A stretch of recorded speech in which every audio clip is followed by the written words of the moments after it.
you. You're scared. And you should be. This is not your company anymore. Leave the cheek of CM Punk.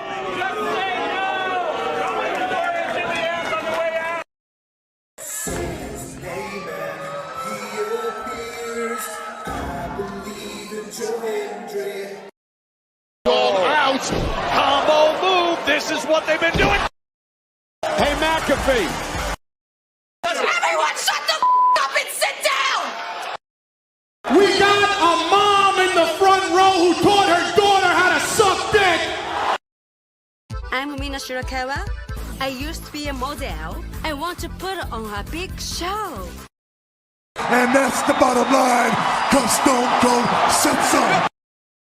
What is going on, everybody? Welcome once again to the Saturday Shenanigans, hosted by yours truly, the Renegade J.J. Williams.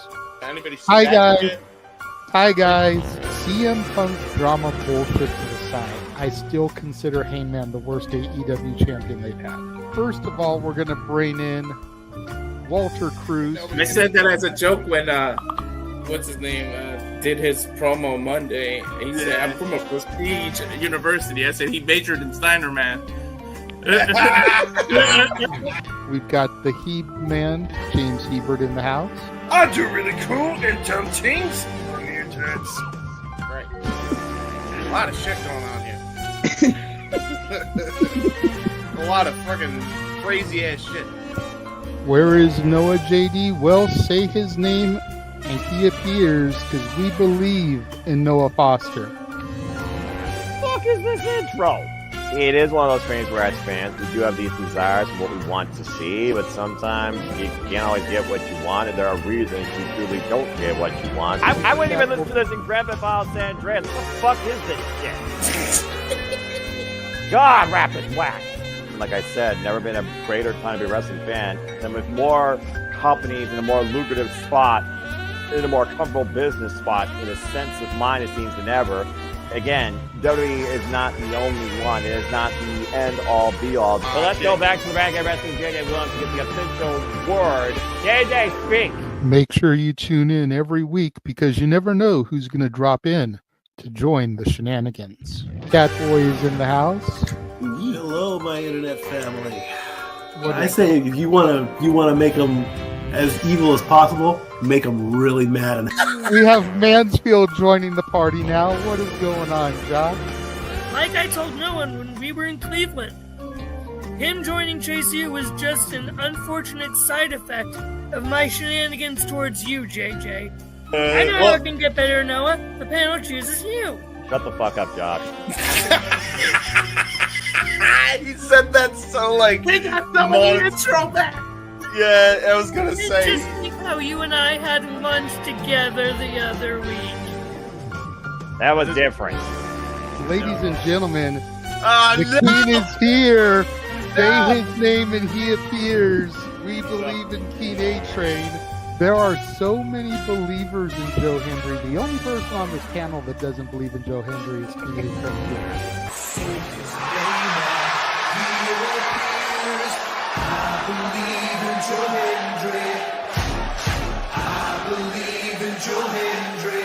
Tell the world why you do not believe in Joe Hendry. The reason I do not believe Joe Hendry is he is Fandango 2.0 in a entrance merchant. I rest my case, Your Honor. Hey! There's nothing wrong with being an entrance merchant. He has some of the best entrances of all time. Teleporting into the command center, all the way from Angel Grove High, Datilla. Oh, yeah. I went to the command center on Thursday. I went to Vasquez Rocks, which is where they filmed a lot of episodes. Somebody actually climbed to the very top of those rocks. I made it halfway. I was like, I'm not going up there. Definitely Toni Storm versus Mariah May. That's the one match I probably am looking forward to the most. I really like the story. I'm familiar with all about Eve, so if it plays out that way, I kind of know how this is gonna go. Say goodnight, Datilla. Good night. James, you did say his name, so he shall appear, ladies and gentlemen. first time on the Shenanigans. Jeff Meacham is in the motherfucking house. Ah! All right, we're coming in hard with the botch. All right, fucking hell. It's good to be back. It's good to have an opportunity to talk to the crowd on a Saturday. If you want to have yourself stomach through it, you can go back and watch when the Main Event Mafia took over Impact. That's what James is talking about. So if everybody just joined us, we're talking about people sedating people, attempted murder, boys, and tips. Welcome to Saturday Shenanigans, everybody. Aren't you glad I'm back? Welcome back, Jeff. Cool. What is going on, everybody, and welcome to the weekly insanity that is the Saturday Shenanigans. It is I, your host and moderator, the Renegade of Wrestling, JJ Williams, joined as always by the simple man Noah Foster, Mr. Reliable Walter Cruz. But that is not it. We do have another special guest. We've been promoting it heavily for the last few days. The current reigning and defending Podermania champion, Brittany Blake, is in the house to join us. Hey guys, how are ya? Doing well. How are you doing this evening? Good. A little late on the East Coast, but I'm thriving. You're telling me. He's in Ohio. He used to be in Connecticut. Just recently moved out to California, where I am. So okay. So they're used to these late night hours. There's shows that we do that sometimes go to 2-3 in the morning East Coast times. So don't worry, we won't keep you that long. Okay. I promise. No. No problem. But, straight out the bat, you are the current Podermania champion. I am. I had the belt hanging up and it fell down right as the podcast started. But right on. There it is. Big gold on the red. Yep. I love it. That's such a gorgeous championship. I love the red strap. First thing we've been asking all of our guests here is how did you discover professional wrestling? Yeah. So I grew up very much in the Attitude Era, like late 90s-ish, late 90s-ish. Me and my brother watched it every Monday, and during the week, those weekdays changed as the years went on. But I grew up in the Attitude Era, big fan of Lita and the Hardy Boys, and I watched it basically until Lita was no longer there. I kind of fell out of love with wrestling for a little bit there, and then when AJ Lee came back on the scene, I fell back in love with wrestling, and I started training shortly after that in 2013. Actually, yesterday was my anniversary of when I started training for wrestling. It was my 13-year anniversary, so. Right on. Yeah. So you mentioned being a huge fan of Lita. Was there a moment or a match that made you say, that's what I want to do when I get older? Literally the second I first saw her was when she was managing S.A. Rios, and I saw her do that moonsault, and I was sold. Like, from that moment, I was sold. Because up until that point, it was a lot of just watching the guys, and me and my brother would put each other in, like, the submission holes and everything. But it wasn't until Lita that I was like, nope, I'm going to be a diva one day. Because that's what that was the only option at the time, was a diva. So. And now you can wrestle like a woman. And now I can wrestle like a woman. I have my diva moments, though, so it's fine. That's fair. Yeah. I've been a fan of Lita since the Miss Congeniality days. I actually saw her during the ECW on TNN show before she came over to WWF. Yeah. So I've been following her since then with Danny Dorian and Roadkill. I was a huge fan of hers also. I was a huge Hardy guy. One of my alter egos back in the day was Sean Hardy. I was the illegitimate cousin of the Hardy Boys, so That's so funny. Yeah, when I unfortunately, like, I grew up, like, we didn't have a lot of money growing up, so I couldn't. I see so many wrestlers now, and they have all these pictures with all these, like, wrestlers from the age of, like, 10. That was not an option for me. I didn't get to meet Lita until I was 21, and I literally signed up for wrestling school that same day. I was at a convention working at a booth. Met her, spent like whatever money I had meeting her, and then 2 booths down was a wrestling school booth, and I was like, this is an option? And they're like, yeah, we're 10 minutes down the road. So I signed up that same day. So, like, I feel like Lita's always kind of been at all, like, my major, like, wrestling milestones, from getting me into wrestling and then, like, kind of being there the day I signed up for it too. which was It cool. was like a sign because you were there. Yeah. Like you said, just a couple booths down was a scold, was an omen. Exactly. Exactly. And now my finisher's called the Bad Omen, so it all ties together. Exactly. Your sit down Cloverleaf. Shout out to Furoshi submission. You Tanahashi. know me, I Yeah. love submission. You're very aerial and technical, as I've seen with your work in and out of MCW. Of course, you started out in CCW, trained out at Yes. CCW Dojo with the likes of Drew Gulak, one of the most technically proficient wrestlers on the planet. What was that experience like? Man, that was overall just such a great experience. I went at the time, we could train 5 days a week, so I was there 5 days a week from 6 p.m. until usually like 10, 11, 12 o'clock some nights.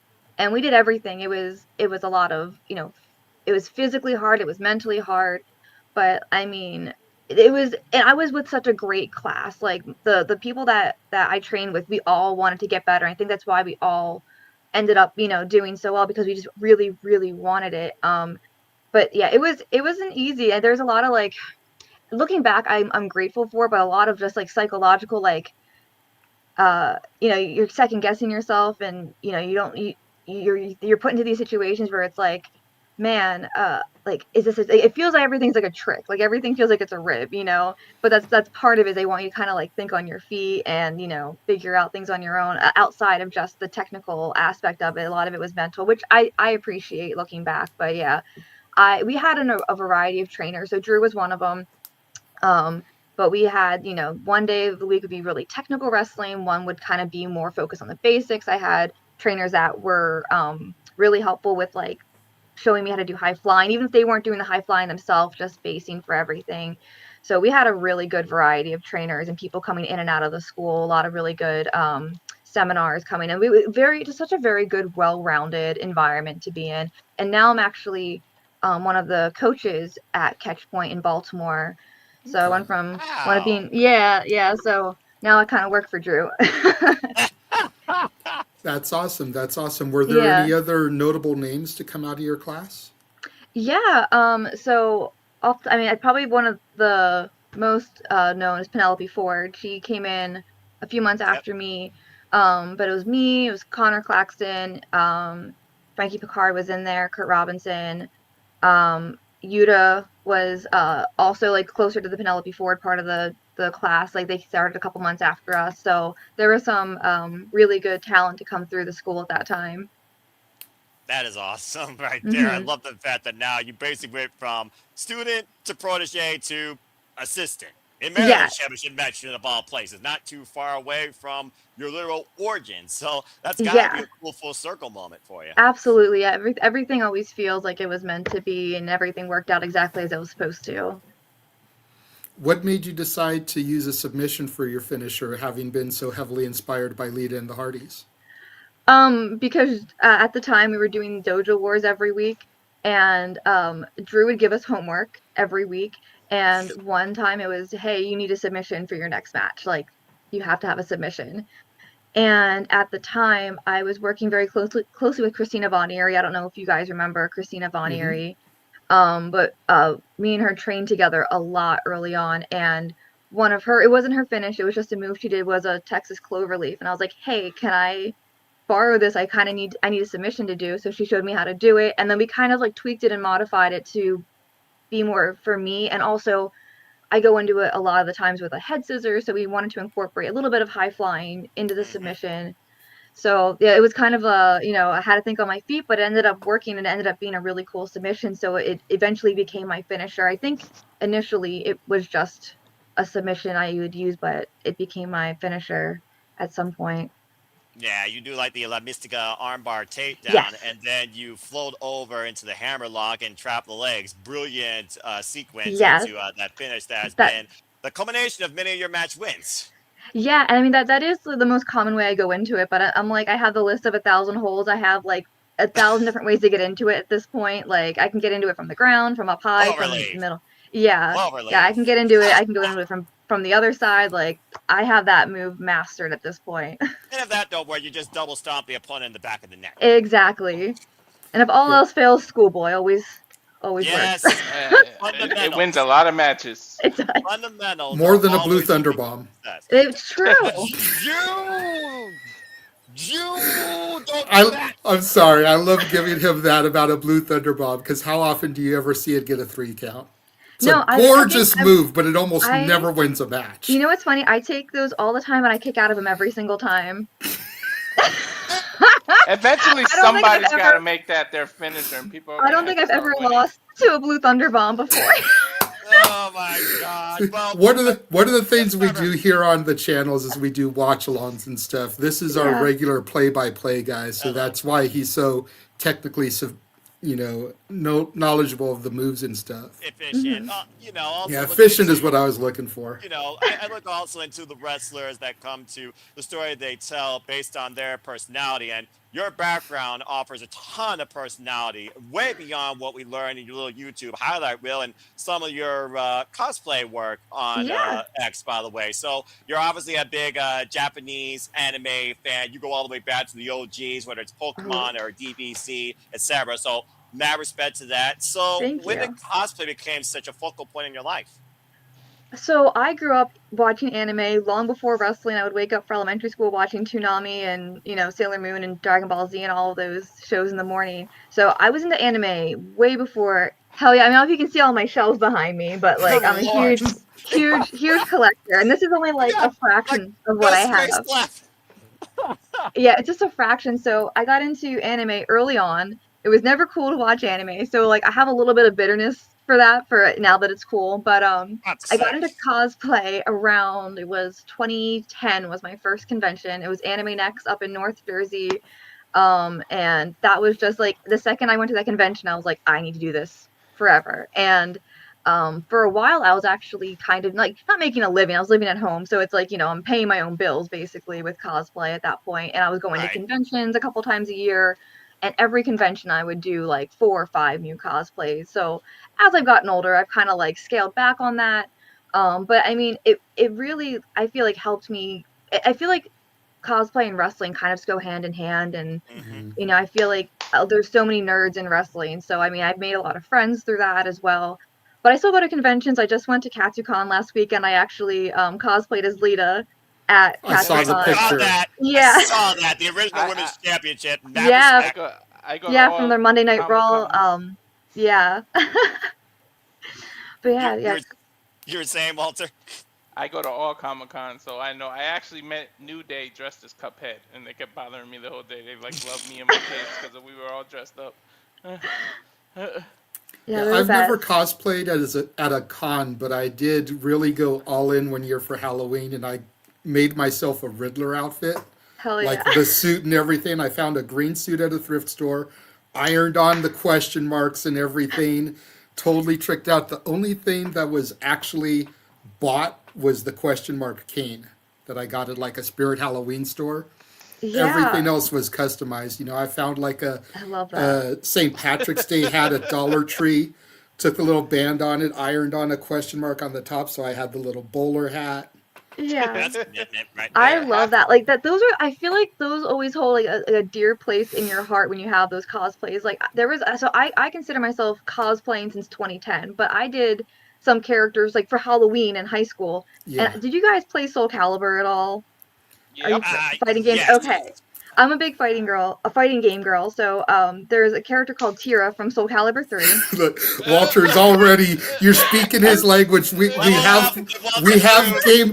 have game questions for you too, but let's get through the cosplay first. Yeah, but basically for that cosplay, I cut up a green tank top and I covered a hula hoop with aluminum foil, and that was my costume. And that cosplay is near and dear to my heart, even though it's probably the worst one, but I loved it. Hey, that's what matters. It's always those initial things that hook you, that sit in the heart. Yeah. I've heard you. The right side of my room is all Sailor Moon. The left side's all Batman. It's tough for me because hell yeah. In there. I've heard you talk in past interviews about cosplaying as Rogue. Is that still your favorite one to do? Yeah, Rogue will always be my favorite. Rogue and then Nana Osaki from Nana. Those are my girls. There's a whole this shelf right here is all Rogue figures. X-Men. Yeah, I'm going to give you a solo shot real quick so people can actually see behind you a little bit better. Look at that! That's I have amazing! Rogue, I have Persona 5, Persona 3, Persona 4, I have Madoka Magica, Love Live, Danganronpa, Sailor Moon, The World Ends With You is over there, you can't really see it. Then Any I have a fairy Dragon tale Ball Z stuff? shelf. I have an entire shelf of just Power Rangers and Sentai. Well, it's officially a I was going to say, where's Datilla? There's My a Yellow favorite- Ranger here. There's a Yellow Ranger here, folks. My favorite is Gambit. So for you to be Rogue, that's crazy. We're like, Oh, I've cosplayed Gambit. Like I'm obsessed. Like, and Yellow Ranger is my dream. Mighty Morphin Yellow and Dino Thunder Yellow are like my dream cosplays. See, and one of our regulars is our own version of the Pink Ranger. So we that's got awesome. pink and yellow here. That's cool. I have like 6 different versions of Gambit shirts. Hell yeah. Well, much like wrestling, the only thing that limits you when it comes to a personality and identity is the imagination. The only thing that limits you in cosplay really is how far you want to take it. And personally, with your red hair, you would make an incredible Ezra from Fairy Tale. If you haven't thought about that, by the way. Oh, okay. I haven't gotten that one yet. Usually, I'm told to cosplay Jean Grey with the red hair. I usually get a lot of Jean Grey. I get a lot of Lara Croft requests. I can see My wife was Lara Croft last year. Oh yeah, I mean Lara Croft is badass. It's just, I mean, I'm just never really into Tomb Raider, but I mean she's a badass character. I understand. I understand why. Yeah, but she's powerful and she is curious. Is there a cosplay that you haven't tried yet that you'd really like to try to do? A full suit Sentai, like Yellow Ranger with the helmet and everything. That is the dream. That is just it's not only is it expensive, but it's also like a long wait. So it's like a double whammy. It's like, man, it's a lot of money to front and then have to wait like months for, because everything's custom made and like sent over from Asia. That makes sense. But I was saying you did wrestle a little bit in Asia and in Japan. What was that experience like? Especially being, let's be honest, Japan is the anime cathedral of the world. Yeah. So I fell in love with Japanese wrestling very early on. Part of our homework was they were always giving us different tapes to watch, and then I remember watching a lot of Stardom and old school Joshi matches, and I was like, this is it. This is the dream now. This is what I want to do. And literally, I worked like my whole career to get to Japan. So there were a lot of times I got to wrestle for companies like Stardom and Marvelous here in the States, but not in Japan. And then I got to wrestle over there back in 2023, I want to say, for 666. They're so much fun to work with. I met them through doing Spark, and then I got to wrestle in Japan for 666, and then I went back in 2024 with Ice Ribbon, and I had a full tour with Ice Ribbon. I got to wrestle for 666 again, but so much talent. Like, everyone just works so hard. I loved getting to work with Ice Ribbon. Hopefully I'll be going back again this year. So fingers crossed that all works out. But everyone's just great. And obviously being in Japan, like, I was in my element. I love shopping. Like, I bought a lot of clothes, bought a lot of anime figures when I was in training. So how were you able to get those all back home? Oh, so there's a trick to this. So you go to Japan with a full suitcase inside of an empty suitcase. And and the full suitcase is really only half full, so you have an entire suitcase and a half to pack everything. My son. Now I have it down to a science. I've been to Japan so many times now. I have it down to a science. I've heard this. My son, he's a huge anime Japanese person, so we're trying to save up to surprise him when he to go to Japan. And then I told my brother about it. He just wants to go because he's a chef and he wants to get certain knives from there, like chef knives. Yeah. Because they're like the knife capital. I'm like, You gotta go to I'm not trying Kababashi, to come back with you getting knives. Yeah, I don't know what the rules are. If you have to ship them back, I don't know what the You have to rule is. mail I them. didn't buy any cutlery when I was there. I just bought a lot of Pokemon and Sailor Moon merchandise. Yeah, I'm sure they won't let that on the airplane these Probably days. not. You have to ship it to yourself. Yeah. Probably. At least you didn't waste all your yen on gachapons, which I'm sure would have literally busted your bank. But nonetheless, that's incredible. So I did spend some money on gachas, but my kryptonite is the claw machines. They will bankrupt me. I will run out of yen real fast. like freaking playing a Yakuza video game and just spending all the money in that. We went to like the big mall in Roseville, and it was all claws, and each one of my kids made me win them like a Pikachu or a this or this, and I kept winning. So I was like, damn, they're making me spend so much money. I was like, you guys realize I could just buy all these plushies from Amazon, and I'll save a hell of a lot. It's so much money. cheaper. It's so much cheaper. There was this one Dratini figure or plushie that I wanted. I spent probably $20 trying to get it, and then I went to was one of the local book offs, and they had that plushie for $5. I was like, why did I spend so much money trying to get it from the claw machine? Same thing. In the same mall, I walked. When we were leaving, the last store is an anime store. All those plushies are there for way less. I said, what the hell? Oh my gosh! Can't help myself. I gotta play. We're all nerds and geeks at heart, and I look at your style. You look like somebody that would regularly shop at one of my favorite stores, not called Hot Topic, but Spencer's. I'm a fan of novelty likes, but obviously anime and cosplay has shaped a lot of your personality. Yeah, Which one speaks out or can I see the most? Well, before I answer that, when you mentioned Hot Topic, it comes as no surprise to anyone that I was a manager at Hot Topic for years before I started wrestling. So yeah, that doesn't surprise me. Everything's for a reason. I should own stock in Hot Topic with how much my wife is in there. People figure I should own stock in Mountain Dew, but that's a whole different conversation. But as you were saying, the anime that most relates or shapes you. I mean, I know how much Rogue holds near and dear. No, 100%, 100% Nana, 100% Nana. That is my one of my comfort shows. I consistently go back and I rewatch the show. The story is good, the fashion is good. It has every element that I could possibly imagine. It has a badass punk chick. I'm literally wearing a Nana shirt as we speak. It is my favorite anime of all time. Love it. And then, that's my favorite anime. But the video game that would speak the most to me is the Persona series. That is my favorite video game series. Nana, Persona. Those if I had to have a little pentagram of things to summon me, those would be two of the points. Well, there goes that question, because we were going to ask you what your favorite game is, and you just... Oh, Persona. Yeah. For sure, the Persona series is my all-time favorite. I got out of pocket, since we're talking about anime and X-Men and everything. If they gave you a choice and you can have any mutant power, what are you picking? I would pick Rogue's power if I had control over it. If I had control over taking anyone's power, I would do that. Otherwise, I kind of like Kitty Pryde's powers. Being able to go through walls and everything. Walls? Yeah. Transparency, yeah.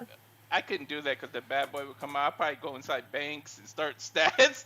See, I'm so guilty of doing the Irish goodbye whenever I go somewhere. So if I could just kind of fade out of the room, that would be ideal for me. Like that gif of Homer Simpson going into the bush. It'd be you in a brick wall instead of the Yes. He gone. She fades out of existence. She's gone. I'm out. See, I always considered myself wanting Nightcrawler's power to just be able to teleport. Yeah, that's cool too. Yeah. There's so many good ones. Imagine phasing, somebody comes off the top rope and you just phase through the Phase, ring. yes. So it'd be like Samoa Joe's oops, but phasing through the rope. There's so many times. So I've been, I don't know if you guys, is this one of your questions? So I'm so sorry if I'm ruining this, but also I do cosplay wrestling, and there's so many times we get to incorporate our powers in it, and it's so stupid, but I love it. The amount of times I've done a forced chokehold or choke slam as Raven from Teen Titans. Oh yes. My God. And I do the tag team with my husband. He does Beast Boy, and he'll do all animal themed moves, like a Boston Crab, a Frog Splash, a Bear Hug. And there was one time we were wrestling Team Rocket, and we're like, how can we incorporate Beast Boy with Pokemon? So we had him go under the ring. Team Rocket went underneath of him, and they came out, and we had a Bulbasaur plushie under the ring. So he came out as Bulbasaur, and they started wrestling this Bulbasaur. That's awesome. I automatically flashed to that spot from the AAA show where the Spanish Fly was done by La Yesca. I'm imagining them freaking wrestling this Bulbasaur now. That's exactly what it was. That is exactly what it was. I don't think we did a Spanish Fly, but it was very similar. Never Puppet's not apologize a for wrestler, bringing it's you an up. assistant. I'm just going to put him on that map. I literally watched somebody. He's such a wrestle traditionalist. He doesn't like the shtick. I watched somebody wrestle as Jesus and like choke slam somebody from 50 feet away. I So love I've a seen good that stuff. I love a good superpower in a match. Like there was Oh, one time I did cosplay wrestling as Rogue, and I went to hit my opponent, and then I hit the ref, and the ref just died because I touched him as Rogue. So we had to get another ref. Shout out to the ref for playing with that. Right?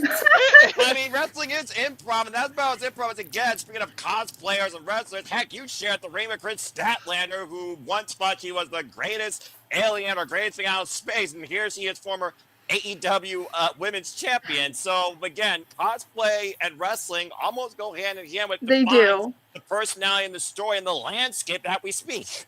Yeah, absolutely. They're like they literally go hand in hand all the time. When I can combine the two, that is my favorite thing to do. Do you do that a lot in Maryland Championship Wrestling, being a 3-time MCW women's champion? Probably gotta be a little more serious there. Yeah, I mean, probably MCW I'm a little more serious than I would be at cosplay wrestling, but you know, if I would, personalities there. yeah, for sure. I mean, at some point, it's like, and it's like even when I'm serious, it's like there are things on my gear that like let people know. They like there's a Sailor Moon crescent on my one set of gear. I have like the Nana logo on other sets. So even when I'm serious, the anime's still there. Never lose who you are. No. There was a company that I used to. We were kind of like social media ambassadors for before that really became a thing. Called Battleground Pro Wrestling out here in Southern California, and every year they had a Halloween themed show called Pinky's Playhouse. Love it. Where they would put pink lights around the ring to kind of like shine this hue on it. And then everything was just more loose, more fun, you know, Halloween themed. Any chance of doing something like that through MCW, or have you ever done one of those style shows? Yeah, I've definitely done Halloween themed shows. I mean, I don't know if MCW is trying to do a Halloween show. I have no idea. Usually, if I wrestle on a show in October and it's not Halloween themed, I do have black and orange gear specifically for October. Right. But I've done a couple Halloween themed shows. I did one where I think it was Katana from Mortal Kombat one year. Okay. But yeah, I usually try to if there's a Halloween themed show and they invite me, like I go all in. They just have to invite me. I'll show up. I'll show up with costumes for everyone. My wife was Jade this past Halloween. Like I love that. She's bothering me from the side. She's ask her about Mercury, Mars, Jupiter. Which sailor is her favorite? Oh, which Sailor Moon? Mars. Mars. Okay, she's a huge Sailor Moon. Yeah. Yeah, Mars for sure. I was a big fan of Jupiter growing up, and then as I got older, I realized my personality was definitely Mars, and then I'm also an Aries, so like it all kind of. Oh my gosh, she's an Aries too. Yes, I'm an Aquarius, so I'm out of this conversation. April Plus, 15th I was a is Cody her Oka guy. birthday. Mine's March 29th. My There you son's go. is March 29th. Oh, that's awesome! It's a Know good that- birthday. know that, folks. Hey, look at the It's let like me too get early you to both. say I love you already. Well, careful, Walter. You've got a wife, and she already said she has a husband. Okay. Not that kind of love. She's married. Good grief. We got anime, we got Hot Topic, we got wrestling, we got everything you could want in a outgoing personality going on in this business. You mentioned Soul Calibur. Let me tell you how crazy I am. I bought each one because I bought the GameCube version to have Link. Yes. I bought the Sony PlayStation version because and that was the coolest thing they did with Soul Calibur 4, how they had exclusive characters for each system. So, I know you're younger than me. I know you're 91. Jesus, I'm 83, but Nintendo, Sony, like, what's your favorite? Well, you know. Yeah, so I was definitely a big like Sony person. I have a PlayStation. I was a big fan of the Vita, but I play now. I mostly play the Switch too. So, but right, yeah. So if I had to pick between like the major systems, PlayStation for sure, but handheld, I'm Switch 2 now. Okay, now I need to see your face He's for talking about being 1983. I'm so old. I used to play Atari 2600. Okay. I did too. My brother was 76, so. Yeah, that's me. I'm 76. I'm the oldest sibling. I'm the oldest sibling, but I have an older cousin who's 13 years older than me. So he was, I believe, 76 or so, and I got all of his stuff. So I got a Game Gear. I have like a lot of the older, like the original Nintendo and everything. So I got all the hand-me-downs from him. I had the game. Oh look, my wife just jumped in the chat. She heard me start talking about. Hey, her name and she appears. Walter is in trouble. Also, Sega Dreamcast is how I started off, and it's Team PlayStation. Look at that. She for said, life. "What about the 64?" The N64, hell yeah, N64. I used to love playing. Well, now I can play it on the Switch, but it was big on like Pokemon Snap, Pokemon Stadium, Donkey Kong 64. I was Bad Fur Day all day. Bad Fur Day is the funniest game that was ever created. That and that game was not meant for children. James Bond. No, it wasn't meant for kids. I have it for Xbox. Created like an arcade thing that has like all the old school games. All I do is play freaking all I do is play the Bad Fur Day on it. Well, 64 also has the best wrestling game, No Mercy. So No Mercy. I did play No Mercy. My problem with a lot of the older games, there weren't a lot of playable female characters, so I didn't really start playing until like they had the Raw vs. SmackDown and the Day of Reckoning games, and you could start creating the characters. I would spend hours in character creation making my characters. It was ridiculous how much time I spent doing character creations. Well, how often do you video game? Now? Yeah, how daily. often do you game? Daily. Good answer. Well, like how many hours would you say a day that you spend on your system? It depends. So right now I'm like shifting between Disney Dreamlight, Animal Crossing, and I'll play like the N64 games through it when I like need some downtime, when I have downtime. But so on the days I'm just checking in on like my islands and stuff, maybe 15 minutes. But yesterday I definitely put like 2 or 3 hours into my games. Right now my Disney Dreamlight game has like 500 or 600 hours logged into it. Animal Crossing has 500 hours in it. It's bad. And then Pocopia comes out next week, so I'll be playing that. Yeah. You better have some sort of timer or some sort of like buzzer. I know. Well, it's like my reward at the end of the night. So after like I get home from work, I make dinner, everything's done, I get the Switch out. Did you see February 29th? They're re-releasing Pokemon. For Fire Red and Leaf Green. Yes. Fire Red and Leaf Green. Yes, but there's also a direct on the 27th, so I'm hoping they announce the next gen game. Yeah. You need more next gen. I gotta get your Twitch off here because I'm gonna start streaming. I got Ninja Gaiden 5. I'm gonna start streaming it live, no editing, like all the frustration. So I'm probably breaking a few controllers. So if that entertains you, I'm gonna. I literally my wife bought me an extra controller just now. Like she came over with it. She said, "Because you're inevitably gonna throw one of these things." I am so glad I don't rage quit on video games. Power to the soloists that just run through a sandbox in a third-person open-world narrative. Goes to Yoltek consumes my life right now. And then Sonic's my retro. That was actually going to be another question. Do you live stream when you game? Do you do Twitch or something like that? I did during the pandemic just to like kind of, keep active and like, be able to talk to people because I wasn't going to shows. But I haven't on Twitch in basically probably since I started going to shows again. But I was doing Twitch. I was playing Persona 4 and I was just doing like watch along videos of like my old matches and stuff like that for funsies. But it was fun. It was fun. It's a lot to like manage and keep track of, and I'm not the most like tech savvy person. I had to have people like help moderate it and set it up for me. I work in IT for 15 straight years, still to this day. So if there's a computer question, I'll be happy to try and answer it for you. For free. But yeah, you definitely are a multi-talent individual. I mean, you wrestle, I'm never bored. You cosplay, you always seem to be proactive. You've also write a little bit, right? Do you still like journal a bit, or have you like followed write like your like novels or anime stories? Like what inspires your writing? Yeah, so I haven't really written much lately. So I went to college for radio, TV, film, and journalism.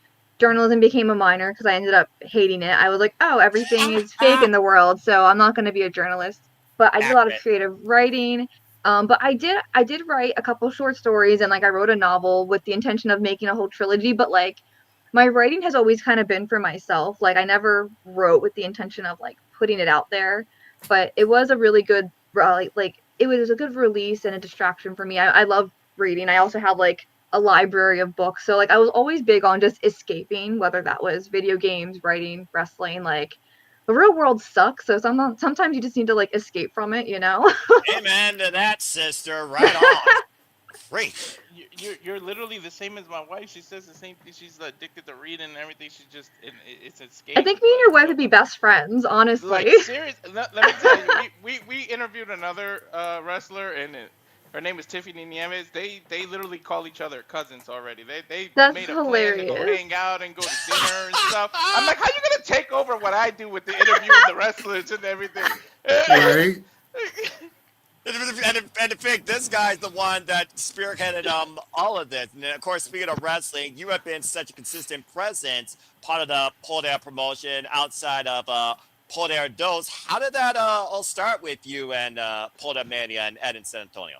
Yeah, I want to say he found me through Shimmer. I want to say because a lot of the girls were Shimmer girls that were on the Poder show. So Ed hit me up one year. I think it was 2017, 2018, whatever the first year was. It was back when it was still during like Memorial Day weekend. It wasn't like a Mania weekend thing yet. And he hit me up and he's like, hey, I want to bring you and this person out. Like, what do you think? And I was like, hell yeah, that sounds like a lot of fun. It sounds like a great roster. And that's how it started. They just doing like the smaller shows when it wasn't Mania weekend, and now it's kind of blown up into like a Mania week show. And now we're starting. I think we're starting Mania week. Yeah, you are. You guys are the kickoff. Walter and I are going to be there for it. This is the craziest lineup of like people I've ever seen on the show. Like Ed has really outdone himself with this card. Oh, 100%. Honestly, completely 100%. You know, Walter and I are going to be there. This is actually a reward for him because we're all kind of small time in the YouTube space.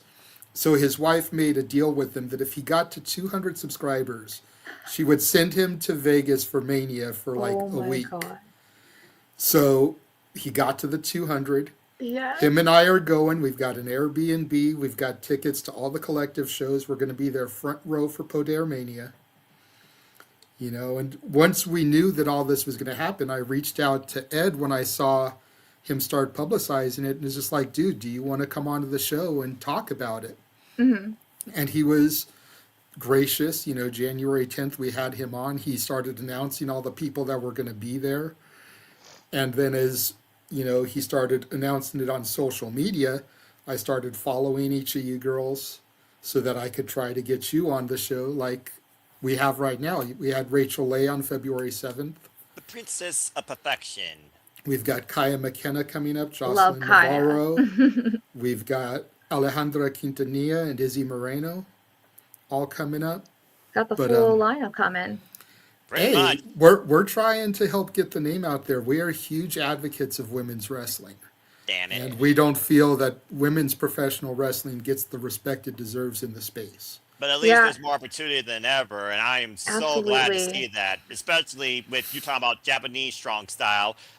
Japanese strong style is the closest form of professional wrestling love to my heart, and Stardom is my favorite promotion. Now I want to see you wrestle Hazuki from Stardom and Bert Dixon from Texas because of the video game and just the wild abandoned nature. That would be such a great triple threat. I would love that match. Can someone book that match, please?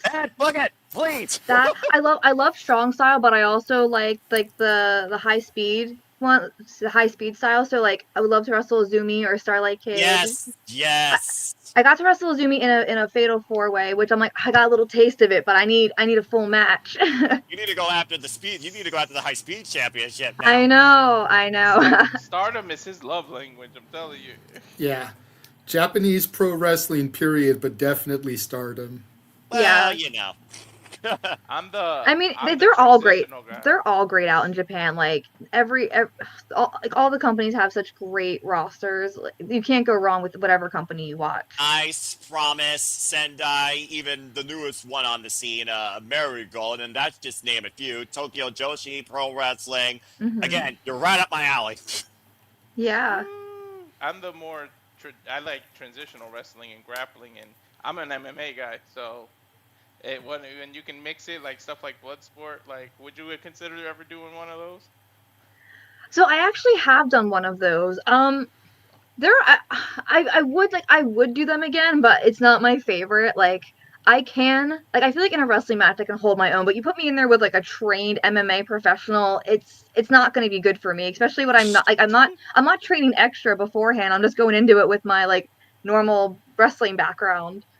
Yeah, So I always felt that was very scary without the ropes. Like if people could just fall out, like people yeah, that don't, like always, it's a cool element to watch. But I know for the people inside, I'm like, holy shit, if I you're love not used watching to it. I this, love watching yeah, Bloodsport though. Like I love yeah, watching it. I don't think I could ever. I feel like I would just die immediately. Like, I would step in and someone would kick my head off, and I would just die. It'd be like And Mortal it basically Kombat. just The head puts just you in the Karafuda clutch and it's game over. Yeah, let's not put yeah. her in there with Janai Kai, freaking kick right. demon. The kick I wrestle. machine. I love wrestling Janai. She's so good. She's She's so good. amazing. But she She's would a kick my living head Mortal off. Kombat character, period. She is legit. Yeah, she's legit a fighting game character. I love it. Getting back to the wrestling stuff, do you have a favorite match, whether it's one of your own or just one, like a comfort match that you always come back to watch? Or a comfort opponent? Well, I'm trying to think if I have a favorite match. I feel like I do, and I'm suddenly going to forget every match I've ever done in my entire life. Add up after 13 years and still going. Right, because it's like they're, and I love certain ones for different reasons. Like some are just so much fun. Like I got to wrestle Makito, and that was just fun. Like I love watching that match for several reasons. One, it's entertaining, and two, my brother went to that show. He's a huge Joshi fan. You can hear him booing me because he wanted Maki to win. So like I crack up watching that one. But yeah, really a lot of like the old Dojo Wars matches like hold special places in my heart. I don't want to watch them because they're not good, but like they're special to me because I remember like what I had to go through before those matches. But as far as like a favorite match, see, there's some good Shimmer matches that have never seen like the light of day. Like I'm pretty sure like my match with like Hyan or my match with like Jody Threat, like they're I don't think they've ever seen the light of day. And those are some of my favorite matches. The one with You've Fallon piqued Henley. Noah's interest. It was. You're speaking his Oh, names really? now. Yeah, Fallon I feel like- Henley, Hyan. Yeah, Fallon Henley. Yeah, that was one. I think my very last Shimmer match was Fallon Henley. It was her. Was that same day? It was like her and Davion. All of those Shimmer matches are some of my all-time favorites, but I've never seen them. So I haven't been able to like watch them as like a comfort. Your girl hasn't seen this type of match. Speaking of our Canadian friend, Ash, not only speaking about supporting women in wrestling, but also the fans that are women in wrestling. Shout out Ash has a question for you. Who was your toughest opponent to challenge, and what do you gain from that experience? Every match, of course, is a learning experience for you, but Yeah. what would you say has been one of your toughest adversaries to date? My toughest match probably was the one I wrestled Drew Gulak in. That was probably my toughest match, and I learned a lot. Again, a lot of it was like a psychological, like, mind fuck kind of. I don't know if I can curse on here, but whatever. But yeah, that was a very difficult match for a lot of reasons. Going into it, you don't know, like nothing's called ahead of time. Like, so you're just going into it and just hoping for the best. So that was tough for a lot of reasons. You also want to like prove to yourself and to your trainer that like you're good enough, and I think that was probably my hardest match. That Clearly and you're good some, enough now. yeah, and then I know it's probably my first time working a Joshi wrestler. At the time, I didn't speak any Japanese. At least now I speak a good amount, but trying to get through a match where no one speaks any of the other language was not easy.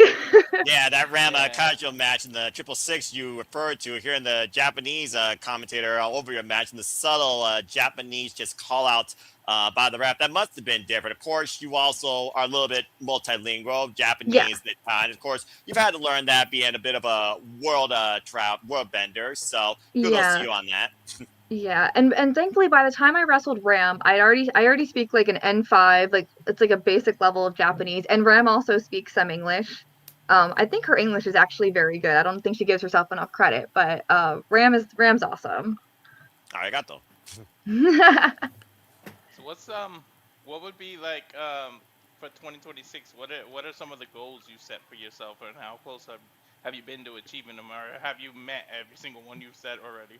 No, so going back to Japan is like top of the list for me. Like easily this is the top of the list. And really it's just at this point I just want to have good matches. Like I don't necessarily have to be wrestling 3 times in a week like I used to. I'd rather just, just have really good matches against dream opponents. At this point, like I said, I have been wrestling for 13 years now, so there's not a lot of things left on my bucket list, and especially like I'm gonna be 35 next month, so I know that there are certain things I can no longer like, strive for, and that is what it is. Like I've come to peace with that. But at this point, it's just about having fun and just having some good matches. I'm 35, man. You just made me feel old. She's like, I'm 35. I'm like, yeah, okay. 35 really isn't old, but when you're falling on the ground at full speed for 13 years, my spine isn't 35 years old. Yeah, no. Tell me about it. When JJ and I used to actually, well, I did the backyard stuff. I never really. I'm so mad I never got to do backyard stuff. Like I think I would have thrived in a backyard setting, but ECW still has some backyard shows. You could probably Yeah. still do it. Karate and things I did when I was younger. Like I don't think I've ever been so hard in practice. The body, the test, the crash test that they do. Man, Yes. they give you a pattern ahead that you got to memorize. And they're like body.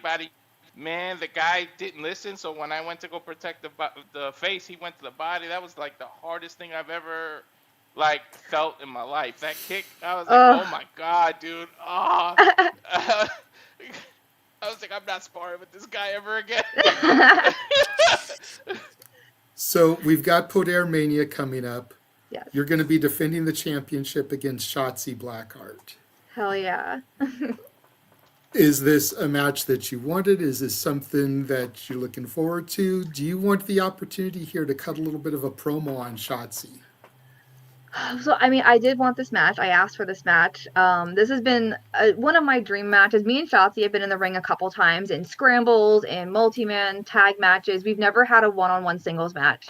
Oh boy. And like with my background in CZW and all that, like I'm not afraid to get ballsy. I'm not afraid to, you throw some weapons in there.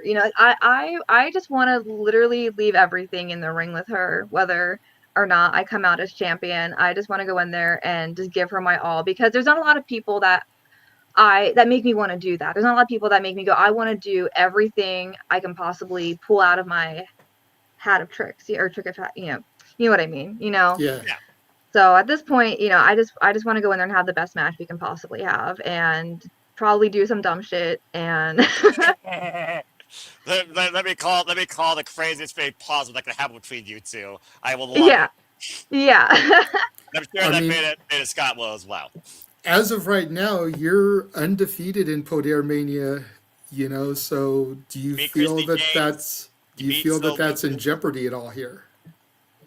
I mean, considering the caliber of opponents you've got.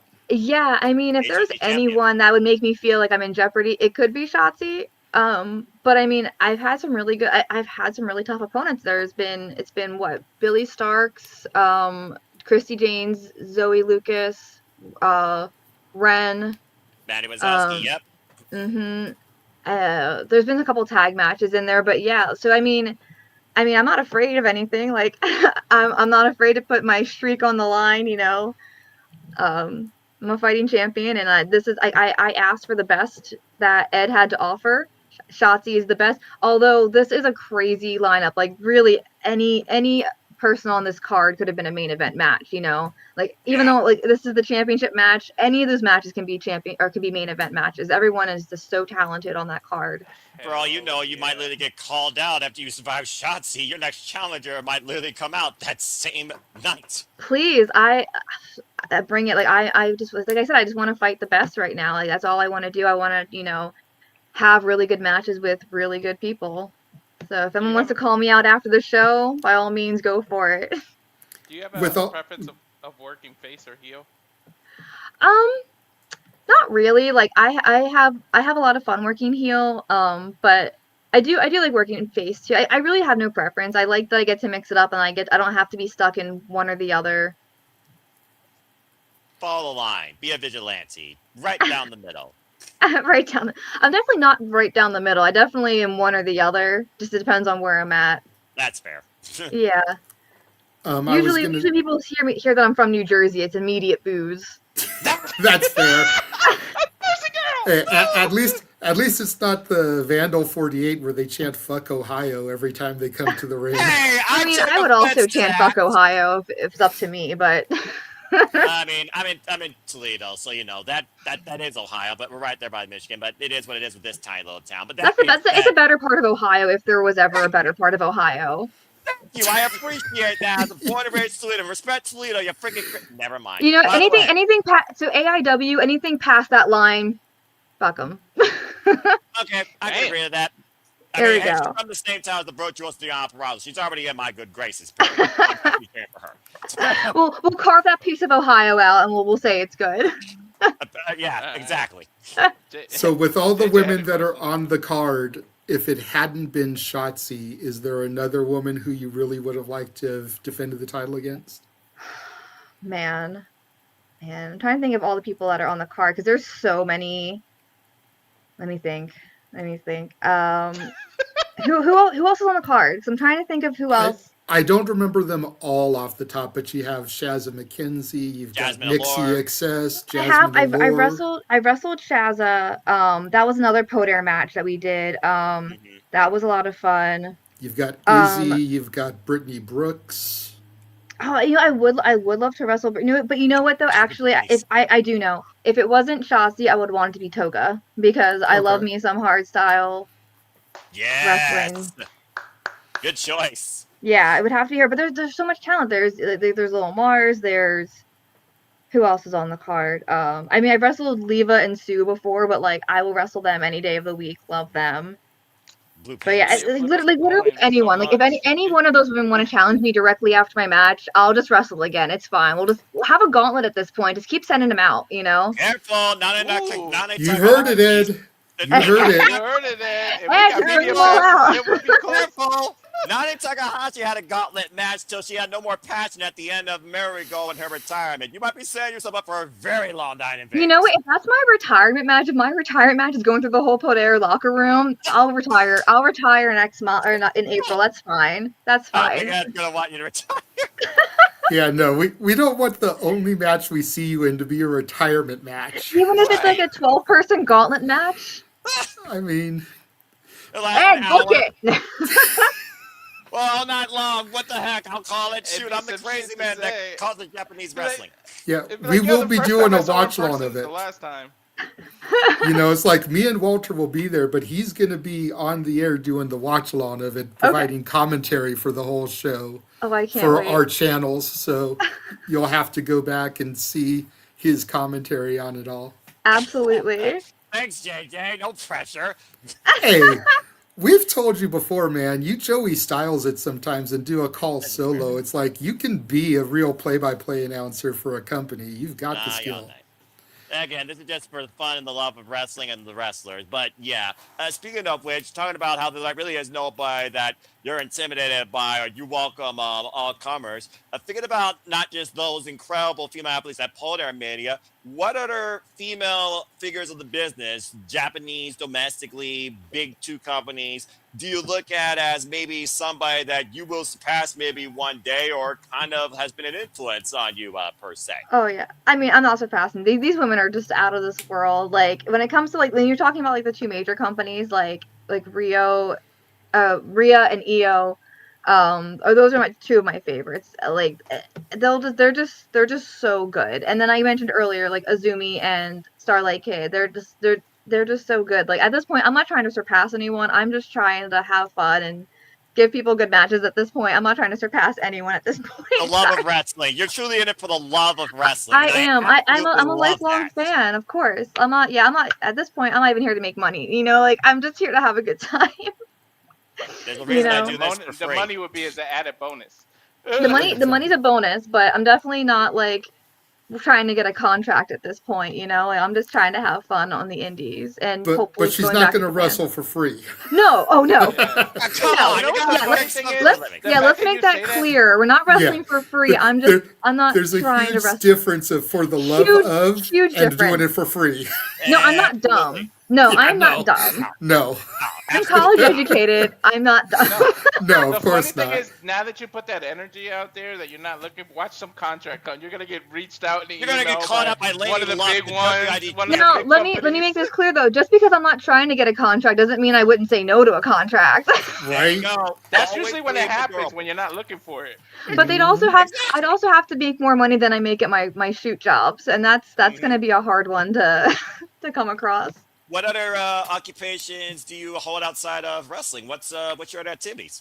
I work for a law firm. Whoa, Dana Scott got competition. Okay. What Well, kind I of won't law? be represented by. Like surety and insurance. Like I'm not a lawyer. I'm not a lawyer. I'll make that clear. Well, but no, I work no, for but yeah. But I work. There's different types of law, you know. Yeah, it's like insurance and surety.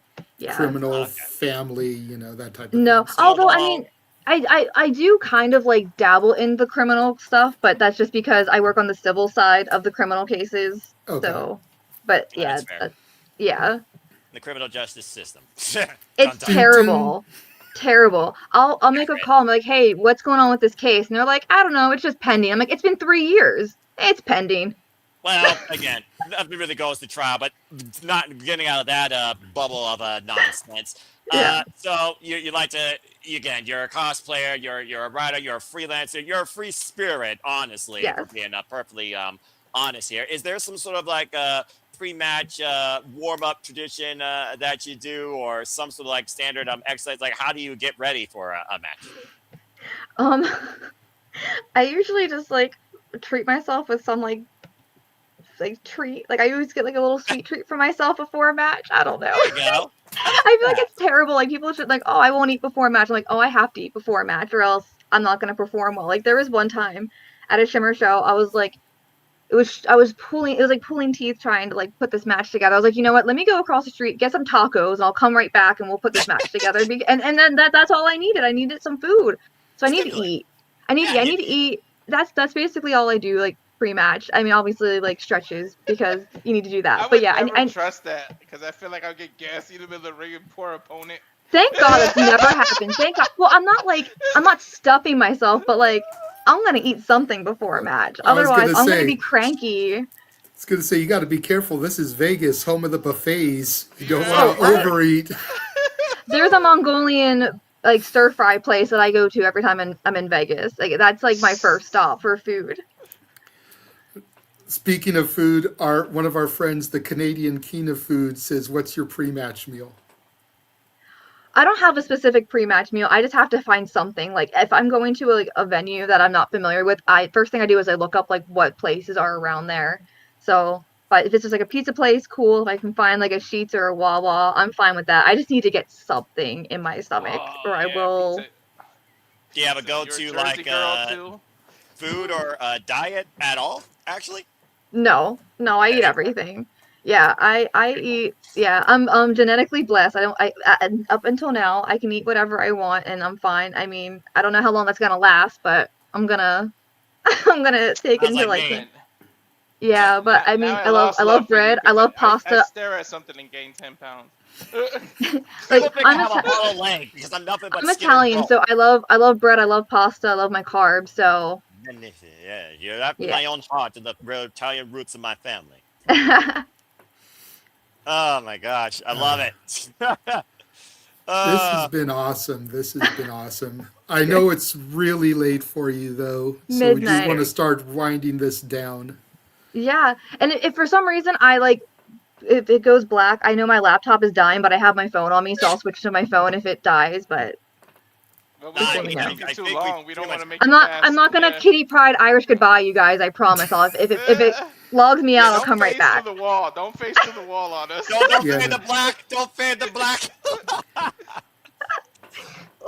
Brittany Blake, it's been an absolute pleasure and have an incredible ballsy match against Shotzi Blackheart. And is there any last messages you want to send on behalf of Podermania yourself or to the professional wrestling fan base?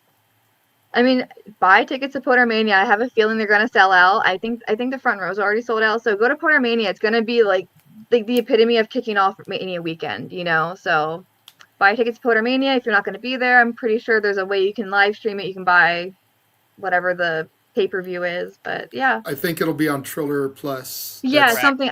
That's yeah, what GCW usually does most of their stuff through, and since it's part of the collective, I think all that stuff's going through Triller TV Plus. I definitely think it's like a can't miss show, and I'm not just saying that because I'm the champion. Like I would want to go see the show if I wasn't wrestling on it, you know. Same. So yeah.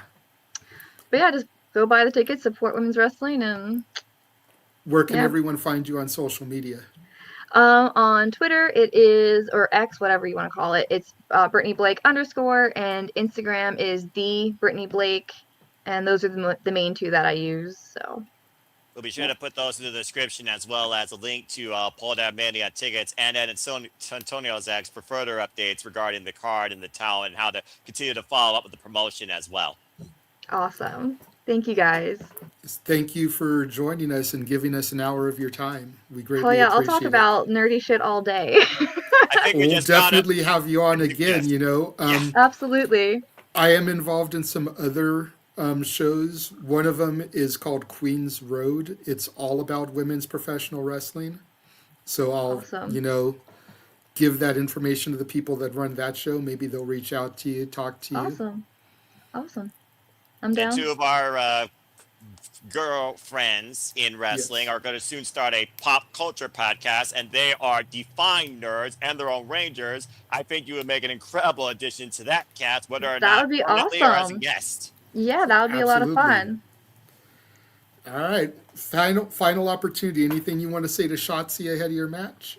Nope, just that I'm ready to get ballsy, Shotzi. So I think there's enough said right there. Ladies and gentlemen, stay tuned. Podermania, the champion, Brittany Blake versus Shotzi Blackheart for the Podermania Championship. Thank you again, Brittany, for your time. Thanks, guys. You are gonna turn into best friends. We're gonna be best friends.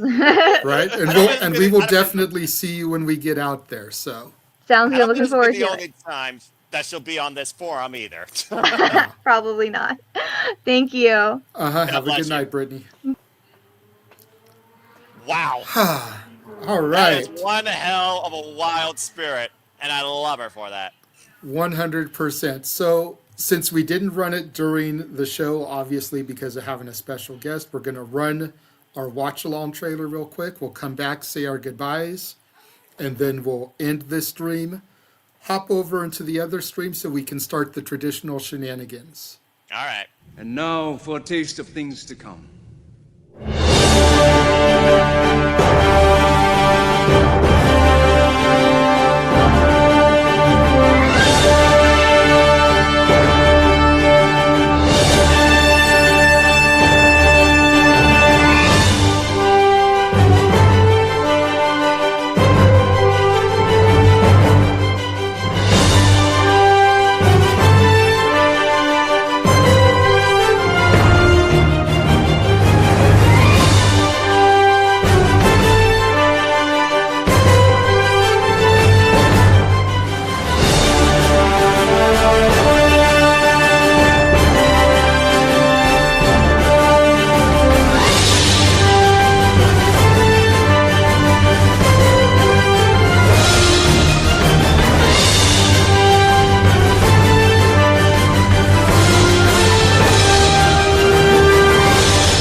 And truly here at the City Level Studios, as you see, we truly encompass, embrace, celebrate, engage, pontificate, analyze, criticize, react, and watch along to all the wrestling.